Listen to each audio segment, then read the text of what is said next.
আসসালামু আলাইকুম সুপ্রিয় শিক্ষার্থীবৃন্দ, টি10 একাডেমির পক্ষ থেকে সবাইকে স্বাগতম। আজকে আমরা শিখব আসলে জটিল যৌগটা কি, জটিল যৌগ কেন জটিল যৌগ বলা হয়। যেহেতু নামটা জটিল যৌগ, তাই আমাদের দেখে বিচার বিবেচনা করা উচিত যে সকল সাধারণ যৌগ থাকবে সাধারণ যৌগ থেকে একটু আলাদা এই জটিল যৌগে ফার্স্ট ব্র্যাকেট থার্ড ব্র্যাকেটের ব্যবহার প্রচলিত হয়, এগুলো দেখে বুঝতে পারতেছি। আমরা যে সকল সিম্পল কিছু যৌগের নাম জানি, যেমন আমরা যদি বলি মিথেন, একটা সিম্পল যৌগ, কোনো ফার্স্ট ব্র্যাকেট থার্ড ব্র্যাকেট নাই। আমরা যদি আরো একটা সিম্পল যৌগ দেখি সোডিয়াম ক্লোরাইড, এটাও কোনো সিম্পল যৌগ, কোনো ফার্স্ট ব্র্যাকেট থার্ড ব্র্যাকেট নাই। কার্বন ডাই অক্সাইড সিম্পল যৌগ, তাহলে এই সকল কিছুকে বলা হয় সিম্পল বা সাধারণ যৌগ। কিন্তু কিছু কিছু যৌগ আছে যাদের মধ্যে একাধিক যৌগমূলক, একাধিক পরমাণু এই সকল যুক্ত হয়ে একটা বড় আকারের আয়ন প্রকাশ করে, তাদেরকে আসলে জটিল যৌগ বলা হয়। তাহলে সাধারণ সংজ্ঞাটা হলো জটিল আয়ন গঠন বিশিষ্ট যৌগকেই জটিল যৌগ বলা হয়। আবার বলছি, জটিল আয়ন গঠন বিশিষ্ট যৌগকেই জটিল যৌগ বলা হয়। তাহলে জটিল আয়নটা কিভাবে তৈরি হয়?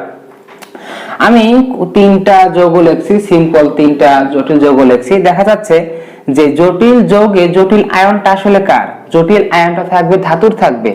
এই যে যেগুলো থার্ড ব্র্যাকেটের মধ্যে বা ফার্স্ট ব্র্যাকেটের মধ্যে বন্ধনীতে যুক্ত আছে, এদেরকে লিগ্যান্ড বলা হয়। লিগ্যান্ড সম্পর্কে আমরা দেখতেছি। আর এটা হচ্ছে একটা নিজে একটা যৌগমূলক। তো আসলে এইটা কপার দুইটা পজিটিভ চার্জ দিছে, আর এই সালফেট মূলক দুইটা নেগেটিভ চার্জ গ্রহণ করছে। তাহলে এই জটিল যে আয়ন ছিল, অর্থাৎ এইটুকু পজিটিভ, এই সম্পূর্ণ অংশটাকে কি বলা হবে? জটিল আয়ন। ঠিক একই রকম ভাবে কোবাল সহ, পানি সহ, সায়ানাইড মূলক সহকারে এই সম্পূর্ণ মূলকটা হচ্ছে একটা জটিল আয়ন, এবং আর বাকিটুকু যেটা সেটা আর একটা অংশ। তাহলে এই ক্ষেত্রে জটিল আয়ন কি হবে? থার্ড ব্র্যাকেট সহ, ধাতু সহ বাকি যেটা সেটা হবে জটিল আয়ন, আর বাকিটা হবে অপর অংশ। তাহলে জটিল আয়ন গঠন বিশিষ্ট যৌগকেই জটিল যৌগ বলা হয়। জটিল যৌগ কি কি থাকে? একই সাথে থাকবে বিভিন্ন যৌগমূলক, থাকবে নেগেটিভ পরমাণু, থাকবে বিভিন্ন লিগ্যান্ড। আসি আমরা লিগ্যান্ড নিয়ে। বলতেছিলাম আসলে লিগ্যান্ডটা কি। লিগ্যান্ডের সংজ্ঞা যদি আমরা দেখে নেই, তবে লিগ্যান্ডের সংজ্ঞা একটু বড়, দেখে ঘাবড়ানোর কোনো যুক্তি নাই। লিগ্যান্ড হলো যে অবস্থান্তর ধাতুর পরমাণুর সাথে যারা যুক্ত থাকবে। যেমন আমরা যে কিছুক্ষণ আগে যে সংখ্যাটা দেখছিলাম, যেমন কপারের সাথে যে ফার্স্ট ব্র্যাকেট দ্বারা যে মূলকটা যুক্ত ছিল, এই মূলকটা যে যুক্ত ছিল, আসলে ফার্স্ট ব্র্যাকেট দ্বারা এই যে মূলকটা যুক্ত আছে, এটা একটা লিগ্যান্ড। আসলে যে লিগ্যান্ডের প্রকৃত সংজ্ঞাটা হচ্ছে অবস্থান্তর ধাতুর পরমাণুর সাথে যুক্ত থাকবে, এবং এদের নিঃসঙ্গ ইলেকট্রন যৌগল আছে। এরা কিভাবে এর সাথে যুক্ত আছে? সন্নিবেশ বন্ধন দ্বারা।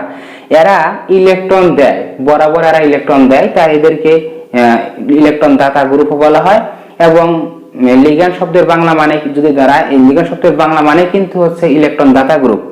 তো আমরা সংজ্ঞাটা একটু দেখে নেই, সবগুলো মিলে এই সংজ্ঞাটা হচ্ছে যে অবস্থান্তর ধাতুর পরমাণুর সাথে খালি অরবিটাল, এদের ফাঁকা খালি অরবিটালের সাথে নিঃসঙ্গ ইলেকট্রন যুগলযুক্ত পরমাণু সন্নিবেশ বন্ধন দ্বারা যুক্ত হয়ে জটিল যৌগ তৈরি করে। আর এরকম জটিল যৌগ তৈরিতে এই নিঃসঙ্গ ইলেকট্রন যুক্ত গ্রুপ বা অণু বা আয়নগুলোকে আসলে লিগ্যান্ড বলা হয়।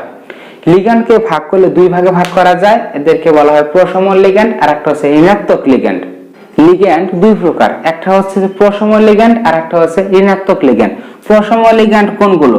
যে সকল লিগ্যান্ডের কোনো চার্জ নেই তাদেরকে বলা হবে প্রশমন লিগ্যান্ড, আর যে সকল লিগ্যান্ডের চার্জ আছে এবং সেটা হচ্ছে নেগেটিভ, তাদেরকে বলা হবে ঋণাত্মক লিগ্যান্ড। লিগ্যান্ড ধনাত্মক হয় না।